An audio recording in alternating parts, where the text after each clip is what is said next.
Shalom, Bapak Ibu dan Saudara yang dikasihi Tuhan.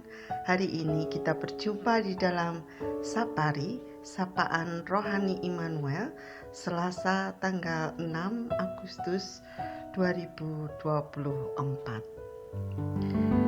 Hari ini kita akan mendengarkan firman Tuhan dengan judul Perak Nitrat. Firman Tuhan diambil dari Matius 19 ayat yang ke-6. Demikianlah mereka bukan lagi dua, melainkan satu. Karena itu, apa yang telah dipersatukan Allah tidak boleh diceraikan manusia. Firman Tuhan dari Matius 19 ayat yang ke-6 di atas sering dituliskan dalam undangan-undangan pernikahan warga gereja atau pasangan pengikut Kristus yang hendak menikah.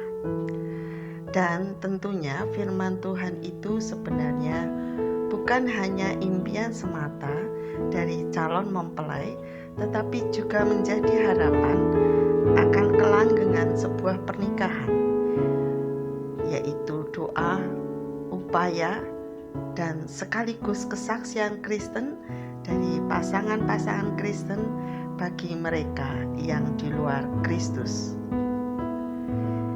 Ada satu hal yang saya ingat ketika saya duduk di bangku SMA jurusan IPA. Ketika itu saya praktek pelajaran kimia di laboratorium.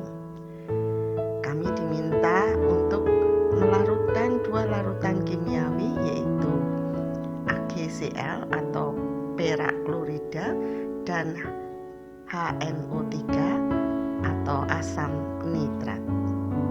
Ketika dicampurkan atau dilarutkan, kedua zat tersebut menghasilkan zat lain yang berbeda, yaitu HCl, asam klorida, dan AgNO3 atau yang disebut perak nitrat. Senyawa perak nitrat ini yang kemudian menjadi bahan dasar pembuatan cermin. Kita tahu bahwa cermin dipakai begitu banyak orang di dunia ini dalam berbagai keperluan. Bukan saja untuk bercermin, yang berarti kita bisa melihat keaslian wajah kita, entah buruk atau baiknya, tetapi juga untuk memperagakan acting atau mimik kita dan memperbaikinya sehingga akan tampil lebih baik. Bahkan di dunia kedokteran misalnya, peralatan dokter gigi dan peralatan-peralatan medis lain pun menggunakan perak nitrat ini.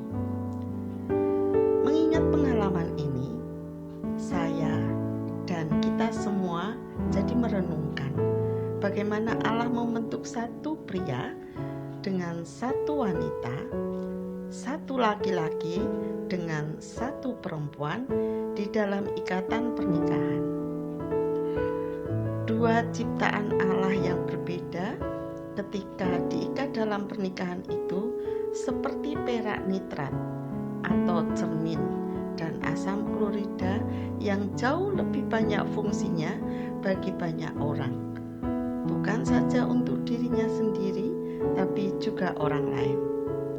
Sungguh luar biasa anugerah dari Tuhan melalui ikatan pernikahan ini.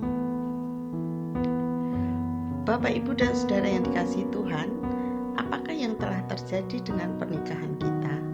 Atau apakah yang sedang kita rencanakan dalam pernikahan kita? Apakah pernikahan Kristen yang akan atau sudah kita jalani menjadi kesaksian yang baik di lingkungan di mana Tuhan tempatkan kita, ataukah kita sedang berusaha bercampur dengan campuran lain yang justru akan membinasakan kita, menguap atau berbau busuk tanpa pernah ada manfaat, bahkan tidak menjadi kesaksian yang indah, semata-mata yang buruk dan tidak memuliakan Tuhan. Mari kita menjadikan pernikahan kita bagi hormat dan kemuliaan Tuhan. Jika kita memahami kehendak Tuhan untuk bercampur dengan pasangan yang seiman dan dikehendaki Tuhan, marilah kita menyadari bahwa percampuran yang dikehendaki Allah itu adalah juga percampuran yang bermanfaat bagi diri pasangan sendiri, orang lain, bagi sesama, dan memuliakan Tuhan. Dan jika hal itu terus disadari dan dilakukan di dalam pernikahan Kristen, maka sebenarnya begitu banyak berkat dan terus-menerus akan ditambahkan Allah kepada kita. Dalam pernikahan Kristen seharusnya tidak diliputi pertengkaran atau bahkan perceraian yang terjadi, tetapi pernikahan Kristen harus terus menjadi berkat dan memuliakan nama Tuhan. Disitulah Tuhan yang merupakan sumber berkat akan melimpahkan berkat-Nya kepada kita semua. Amin. Mari kita berdoa.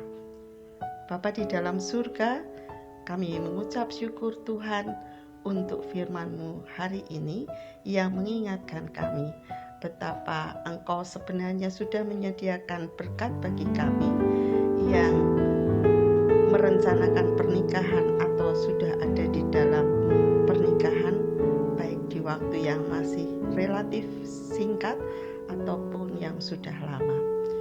Kiranya Engkau sendiri yang akan mengajarkan terus-menerus supaya kami adalah ciptaan yang Tuhan bentuk untuk maksud kemuliaan Tuhan, di mana Tuhan akan memberkati kami di dalam pernikahan yang Tuhan kehendaki.